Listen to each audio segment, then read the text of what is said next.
As Black leaders or Black people, we should be careful that we are not so desperate to a point where we see everything that comes out of a white person as being racist, because that will cloud our judgments on real issues.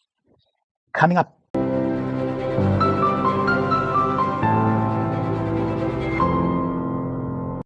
As Black people, let us not allow the political hatred against other races cloud our judgment from what is actually happening in our country. Instead of an intelligent political debate about what works and what doesn't work, we find ourselves in a cycle of seeing race behind every bush. I mean, we play a race card even if it's unnecessary. In all fairness, I don't think that there is something wrong about the statement made by Helen Zille about throwing KZN people to the dogs, referring to MK and EFF. I believe it was a figure of speech. She didn't mean that literally. But the way some of us Black people have attacked her, saying that she's calling MK and EFF dogs. Really, guys?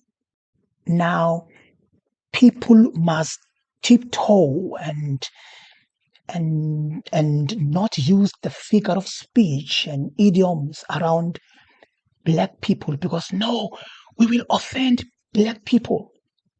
Really, guys? We don't want to hand KwaZulu-Natal to MK and the EFF. It would be a total disaster for that province. So we're not about to do that. There are other levers that we're going to use. Obviously there are. But we're not going to say the people of KwaZulu-Natal can be thrown to the dogs. Not at all. I think some of us Black people are still stuck in a rut of primitive debates. Race this, race that, apartheid this, apartheid that. We were colonized. When will we move on as Black people and discuss serious issues like our economy, for instance?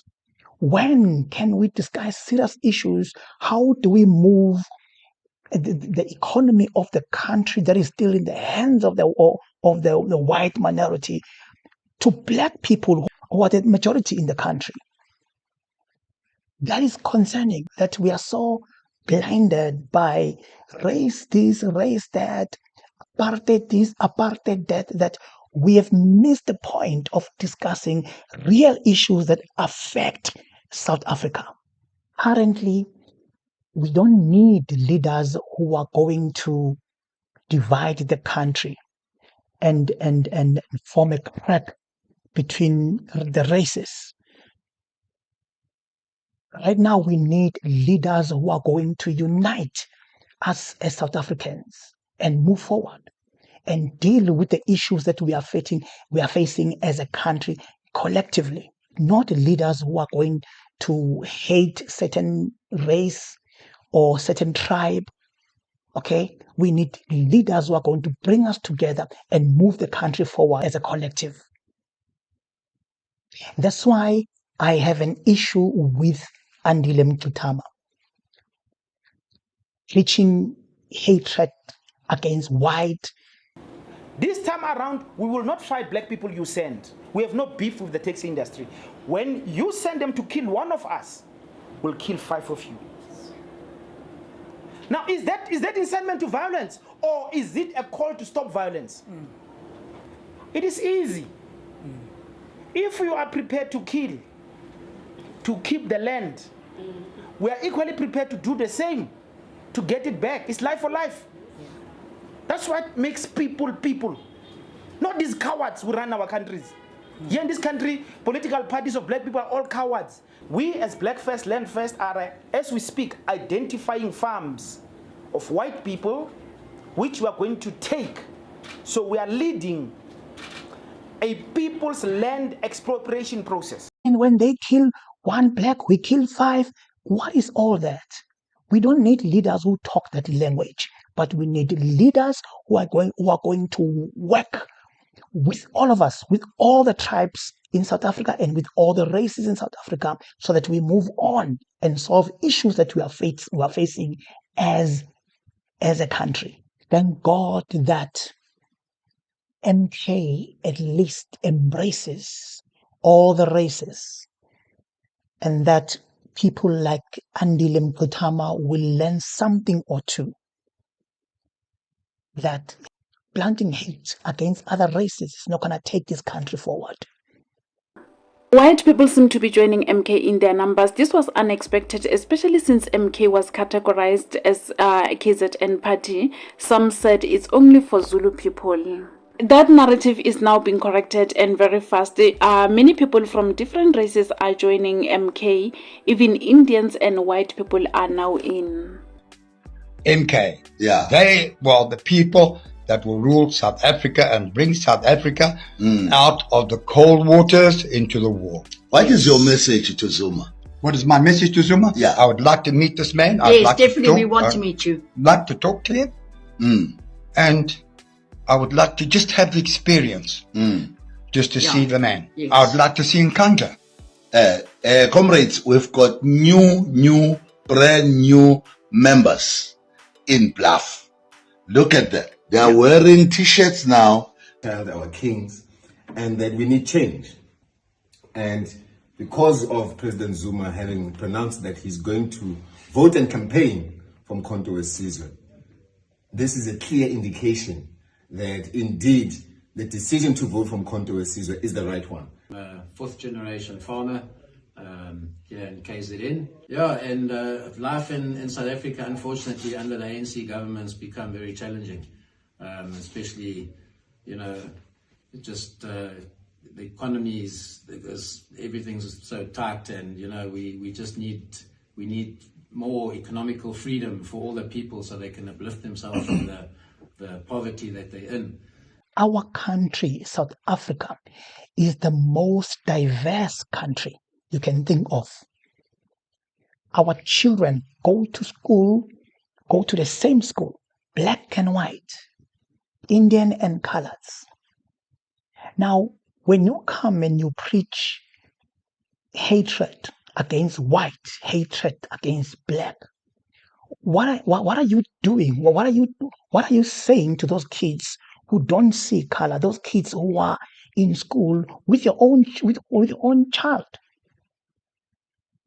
Because in all fairness, truly speaking, those kids, they don't see color. They play together. They just see another kid. They just play together as black and white. Then the adult come and start separating them and start speaking race among those children. So now if you preach hatred, what are you saying to those kids? What are you doing to that young generation? Your own children. They were not there during apartheid. They don't even know what is apartheid. Now, when you are driving the screw of hatred to the society, what are you doing to the young people who have gone to school together? What are you saying to the couple that got married? I mean, the race in South Africa now is so intertwined. We are so intertwined. We have got married to each other. Now, when you come and you preach hatred of another race, or the hatred against another race, you are messing the whole society up. My grandmother, who unfortunately isn't here to this day, she was more excited than anyone else because she's like, this is exactly what Nelson Mandela fought for. It's also a celebration across cultural lines. They're here to negotiate a bride price known as lobola. Traditionally a means to cement ties between two families. Mante is Pedi, one of South Africa's many ethnic groups, Andrew's family's from England. Lobola is a centuries-old tradition that used to be paid in cattle, but that's a little complicated in these modern times. At first I was a little bit skeptical because obviously, again, something's new to me, but you have to go in with an open mind and you have to respect the culture and the family. And at the end of the day, if I want to marry Mante, that's something I'm going to have to do. ANC failed to understand that our struggle was not just only democracy, one person, one vote only, but it was also full liberation of black people from economic exploitation by white people. They failed to balance the economy so that they bring the majority of black people to also benefit from the economy of the country. They failed to discuss that during CODESA. Even if they took over after 1994, they just focused on their stomach and looted the country blind. Our focus is supposed to be there now. They couldn't even implement the land policies that is in our constitution because their focus was on their stomach. And they failed to bring people or to extricate black people from the poverty and bring us in the same level as our white counterpart. We shouldn't be talking white monopoly capital right now if ANC did their job. But they joined in with the elites, the white elites, to loot the country blind. Our focus should be now fighting to bring black people to be on par with the white counterparts, not hating on white people, but let's balance the economic power, not destroying them. They stole our land, let's destroy them. No, whether we like it or not, white people are part of this country. A lot of generations have been born in this country. Any leader who comes with a plan to take South Africa forward, we have to include white people. You cannot mix your black coffee and the milk, stir it, and later down the line, then you say, let's separate the milk. How do you separate a milk from the coffee? How would you do that? Right now, we are sitting with a challenge of white minority running the country, literally owning so much, running the economy of the country. And I agree, we've been let down by the black people called ANC. Our focus should be now, how do we rectify that? To involve black people who are the majority of the country, also to control the economy. That should be our focus right now. Not getting rid of other race, yet the very same race is the one that is holding the economy. Let's talk robotics. Let's talk artificial intelligence, blockchains, strengthening our economy and balancing it among black and white, or among all the races. Just look at what ANC failed to rectify when they got into power. Just look at Johan Rupert's businesses, how the guy runs the whole economy of South Africa. Check this out. To appreciate the scale of the business empire which the Rupert family has built, it is important to look at all the businesses in which Remgro and Richemont have shareholdings. Remgro owns a 32.3% stake in eMedia Holdings, which boasts brands like ETV, ENCA, OpenView, Open News, YFN, Subito Properties, Sesame Studios, and Silverline 360. Through a controlling 50.9% stake in Community Investment Venture Holdings, Remgro owns Vumatel, DFA, and Squidnet. Remgro also owns a 25% shareholding stake in Seacom, which is a private company that launched Africa's first broadband submarine cable system along the continent's eastern and southern coasts in 2009.